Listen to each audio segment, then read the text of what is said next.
Welcome to the Parsha Show, Parsha's Vayeishev! Oh. Is brushing your teeth burdensome? Then boy, do we have advice for you. Keep doing it, because if you don't, your friends are really not going to like it. The name of the Parsha is Vayeishev, which means and he settled. Jacob's family is complete and they're all settled in the Holy Land. His children are all loyal to his ideals, he's wealthy, and his reputation is great among the neighboring people because everyone had heard how he fought and won different representations of evil, physically and spiritually. Life was just perfect. Well, almost. You see, Jacob had a son who was the apple of his eye. His name was Joseph. His brothers didn't really like him. They really didn't like him. Really not. It was bad. It got to the point where they ended up selling him as a slave to some random passing caravan. Yeah, like I said, it was bad. None of the brothers know, but Joseph winds up in Egypt as a slave. His brothers just explain his disappearance to their father that he was eaten by a wild animal. Always blaming Harambe, right? And Jacob, as you can probably imagine, is totally forlorn over the loss of his son. And believing that his son had died, he goes through 22 years of inconsolable grief. Why would God do this? Why? Why? After going through so many struggles in life, Jacob asked God that the final chapter be here and now. Let me rest. No more enemies, no more drama. Peace and tranquility sound better, don't they? Let me just raise my children in accordance with your will, the Torah and mitzvos. We'll flourish into a nation and formally accept your Torah and be the awesome chosen people serving you in this chosen land. But no, God in his infinite wisdom and glory had other plans. God had other plans.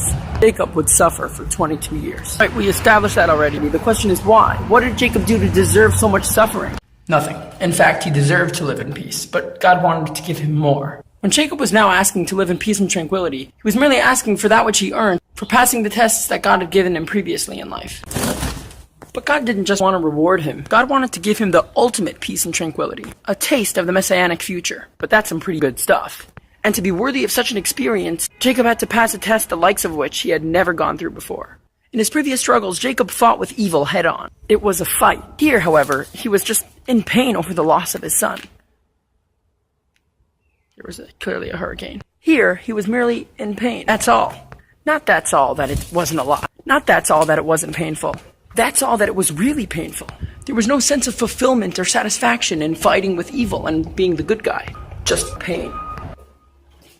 Just plain old horrible pain and suffering. But it was specifically through withstanding this stage that Jacob became refined enough to experience the absolutely amazing and utterly authentic peace in all areas of life. A taste of the messianic future. But guess what? It's no longer the future. Us Jewish people had enough suffering. We too are ready, and we are on the verge of this experience. But with one small difference. It won't only be a taste. Have a very happy Hanukkah and a good Shabbos. Shabbat Shalom.